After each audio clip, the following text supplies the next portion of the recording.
नमस्कार दोस्तों, जैसा कि आपने वीडियो के टाइटल में देख ही लिया होगा कि मैं कहाँ जा रहा हूँ। जी हाँ, मैं जा रहा हूँ केदारनाथ। राइट नाउ मैं न्यू दिल्ली रेलवे स्टेशन पे बैठा हुआ हूँ और मैंने अपनी जर्नी स्टार्ट की थी छत्तीसगढ़ रायपुर से। मेरी 3 बजे की ट्रेन है हरिद्वार के लिए।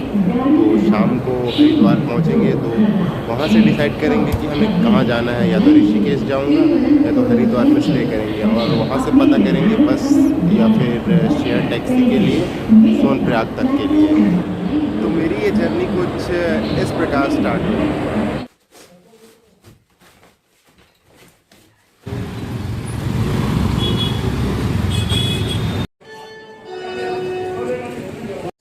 मैं अपनी पूरी जर्नी जो है बहुत ही सस्ते में करना चाहता था कि जितना कम से कम हो सके उतना मैं कम स्पेंड करूँगा। बट कोविड चल रहा था तो पूरा स्लीपर में मेरे को टिकट नहीं मिल पाई, जिसकी वजह से मुझे एसी थर्ड में करनी पड़ी, जो मेरे को अराउंड 1900 की पड़ी। वरना स्लीपर में मुझे कुछ 750 पड़ते तो वो 1200 रुपये बच जाते। बट कोई नहीं, जर्नी स्टार्ट करनी थी तो टिकट तो लेनी पड़ी मुझे एसी थर्ड की। तो इसमें थोड़ा मेरा कॉस्ट बढ़ गया। आप जैसे अपने कंफर्ट के हिसाब से कर सकते हैं किसी में भी टिकट।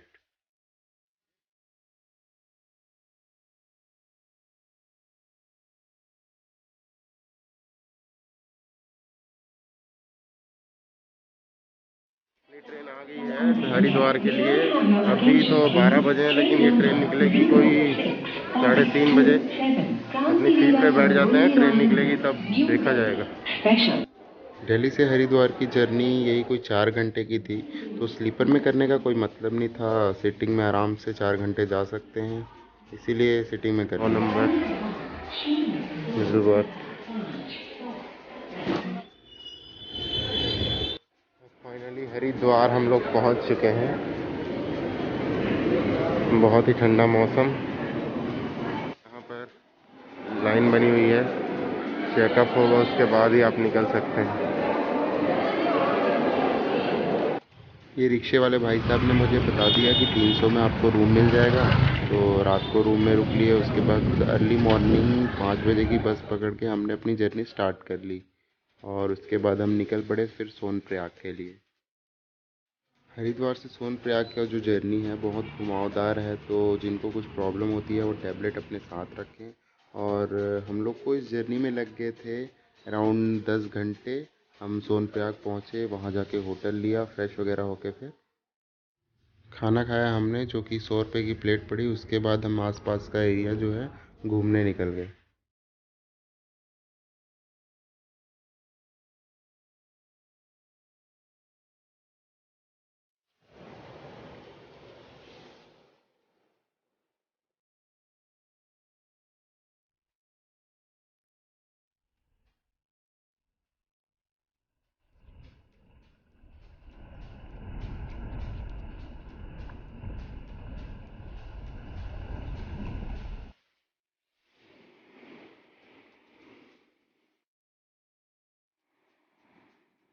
हमने अर्ली मॉर्निंग 5 बजे अपना ट्रैक स्टार्ट किया गौरीकुंड से केदारनाथ के लिए।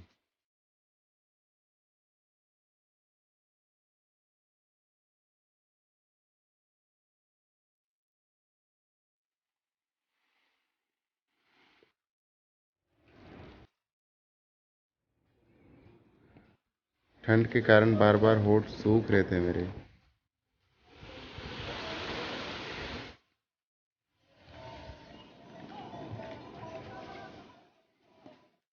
Thank you so much mummy papa, आपने आने दिया मुझे। बहुत ही अच्छा लग रहा है यहाँ आके।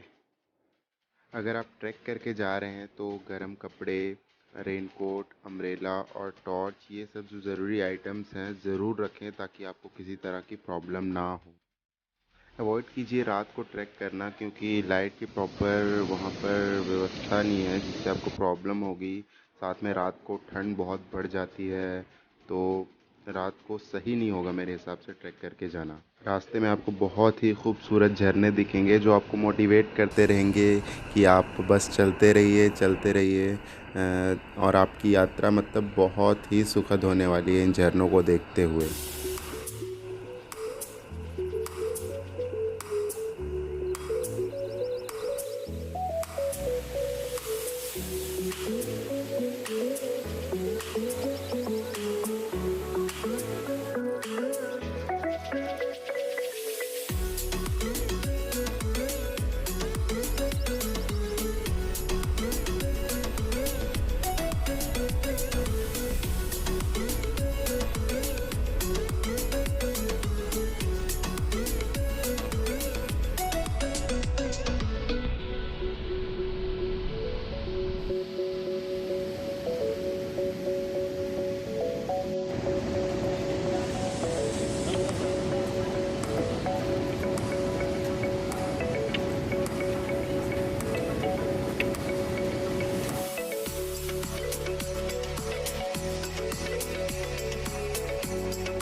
सितंबर में भी आते हैं, लेकिन जो खासकर जुलाई अगस्त का महीना है वो बहुत ही बारिश वाला महीना है, तो अवॉइड कीजिए ऐसे समय पे आना।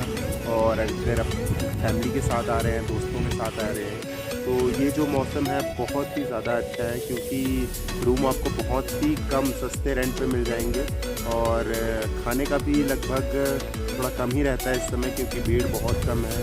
और ट्रांसपोर्ट आपको बहुत ही ईज़िली मिल जाएगा। आप चाहे हरिद्वार से ले सकते हैं या फिर ऋषिकेश से आप बस कर सकते हैं। मैं तो कहूँगा हेलीकॉप्टर से आ सकते हैं, लेकिन हेलीकॉप्टर से आना अवॉइड कीजिए, क्योंकि हेलीकॉप्टर से जो आपको ट्रैकिंग में जो मज़ा है वो हेलीकॉप्टर में शायद नहीं आएगा। तो वो आपके ऊपर डिपेंड करता है कि आप किस में आना चाह रहे हैं, हेलीकॉप्टर से आना चाह रहे हैं, घोड़े पे आना चाह रहे हैं कि पैदल आना चाह रहे हैं।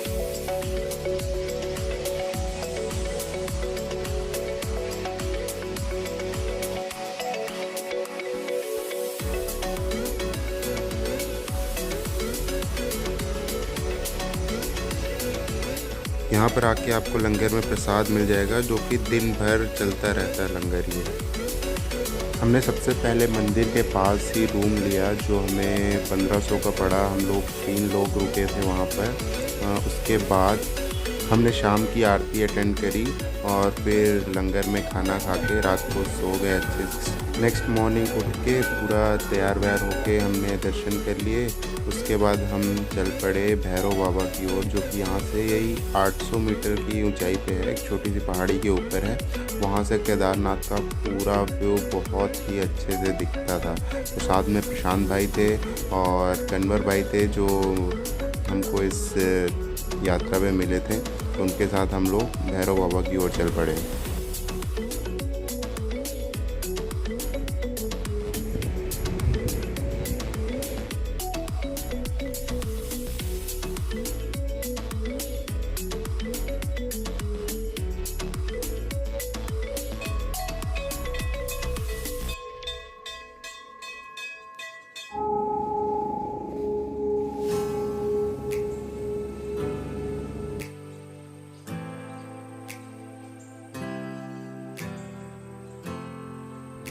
मैं आपको रिकमेंड करूंगा दोस्तों कि आप भैरव बाबा ज़रूर जाएं, क्योंकि वहाँ से जो व्यू दिखता है पूरा केदारनाथ का और पहाड़ियों का जो व्यू दिखता है बहुत ही ज़्यादा सुंदर लगता है और बहुत ही ज़्यादा अच्छा लगेगा आपको वहाँ ऊपर जाके।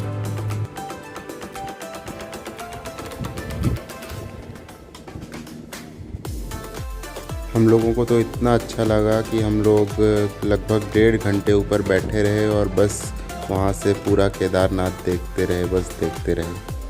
कभी कभी तो लगता है ज़िंदगी का उद्देश्य क्या है, ये समझने में ही ज़िंदगी लग जाती है। क्या चाहिए हमें ज़िंदगी से? पैसा, शोहरत, पता नहीं। बस इन पहाड़ों में आके जो शांति मिलती है ना, ज़िंदगी बस यही कहता है, यही चाहिए ज़िंदगी में। जय केदारनाथ। हमने वहाँ से वापसी का जो ट्रैक है वो स्टार्ट किया लगभग 1 बजे और 7 घंटे हमें लगे गौरी कुंड तक पहुँचने में। गौरी कुंड तक पहुँचते पहुँचते रात हो चुकी थी, तो हमने गौरी कुंड में रूम लिया, जो कि 600 का पड़ा हमें। और मॉर्निंग में उठ के हम अपने नेक्स्ट डेस्टिनेशन बद्रीनाथ की ओर निकल पड़े। इस तरह केदारनाथ की ये जर्नी हमारी यहीं पर ख़त्म हुई। तो ये थी दोस्तों मेरी पूरी केदारनाथ की यात्रा, और जो मेरे यात्रा पे खर्च आया था वो था अराउंड 5 से 6,000 रुपीज़ बस केदारनाथ तक का, जो मैंने रायपुर से स्टार्ट की थी जर्नी। तो अगर आप इस यात्रा पे जाना चाहते हैं तो सबसे पहले तो मैंने अपना स्क्रीनशॉट डाल दिया, पूरा डिटेल यहाँ पर आप चेक कर सकते हैं कि कहाँ कहाँ मैं रुका और कितना कितना मेरा खर्च आया। तो उसके बाद बता दूं कि केदारनाथ जाने के और भी रास्ते हैं, जैसे कि आप घोड़े या खच्चर से जा सकते हैं। तो जो मेरा जो खर्चा हुआ उसमें आप 2500 वन साइड का ऐड कर दीजिए अगर आप घोड़े या खच्चर से जाना चाहते हैं, जो कि आपको गौरीकुंड से मिल जाए। कोशिश कीजिए कि बार्गेन करें, क्योंकि बार्गेन करने से आपको 1000 रुपये तक में गौरीकुंड से केदारनाथ तक खच्चर वाला छोड़ देगा, क्योंकि बहुत लोग बार्गेन करते हैं और उनको डिस्काउंट मिलता है। तो मेरे दोस्तों ने भी की थी, जो मैं साथ में जिनके चल रहा था, तो उन्होंने भी घोड़ा या खच्चर जैसे भी किया, तो बार्गेन करके उन्हें 1200 रुपये की तक की पड़ गई थी। तो आप बार्गेन कर सकते हैं दोस्तों।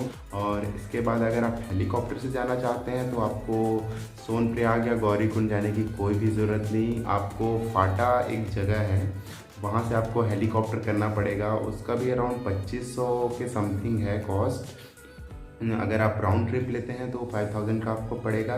लेकिन हाँ दोस्तों, एक बात मुझे पता चली है कि आपका वेट अगर 80 किलो से ज़्यादा है तो आपको पर केजी के 150 रुपये देने होंगे। मतलब अगर आप 81 केजी के हैं तो 2500 प्लस 150 रुपीज़ उसमें आपको देने होंगे। वैसे ही अगर आपका वेट 82 है तो उसमें आपको प्लस 300 देने होंगे, ऐसा मुझे वहाँ पता चला।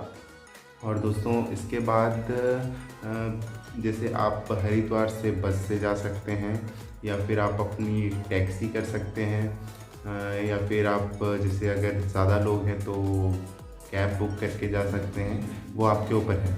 अगर आप बाइक ट्रिप करना चाहते हैं तो आप ऋषिकेश से बाइक ले सकते हैं, जो कि आपको पर डे 1000 to 1500 की बाइक पड़ेगी विदाउट फ्यूल का उसमें आपका एक्स्ट्रा खर्च होगा दोस्तों। और बाइक ट्रिप आप कर सकते हैं, क्योंकि उत्तराखंड में ट्रांसपोर्ट की जो फैसिलिटी है कोविड के टाइम पर खासकर बहुत ही ज़्यादा ख़राब थी। एक प्लेस से दूसरे प्लेस जाने में कुछ कठिनाइयों का सामना करना पड़ा था, जो कि आपने वीडियो में देखा होगा कि कैसे हम लोग लिफ्ट मांग के गए, या फिर जो लोड कैरियर होता है उसमें बैठ के गए। तो ये आपको मैनेज करके चलना पड़ेगा। और इसके अलावा जो भी ट्रिप पे अगर आपको ज़्यादा जानकारी चाहिए तो आप नीचे कमेंट बॉक्स में कमेंट कर सकते हैं। और अगर आपको केदारनाथ से बद्रीनाथ या फिर हरिद्वार, ऋषिकेश, नैनीताल और कहीं भी जाना है तो आप मुझे कमेंट बॉक्स में कमेंट करके बता सकते हैं, मैं आपकी हेल्प कर सकता हूं दोस्तों। इसके अलावा आप केदारनाथ से हिमाचल प्रदेश के लिए भी आपको बस मिल जाएंगी, लेकिन आपको हरिद्वार या ऋषिकेश आना पड़ेगा। दोस्तों अगर आपको वीडियो पसंद आती है तो लाइक कर दीजिए, कमेंट करके बताइए कि हमारा ये वीडियो आपको कैसा लगा, ताकि हम आपको अच्छी वीडियोस आगे प्रोवाइड कर सकें। अगर आप चैनल पर नए हैं तो हमारा चैनल सब्सक्राइब कर दीजिए। मिलते हैं आपसे अगले वीडियो में, धन्यवाद।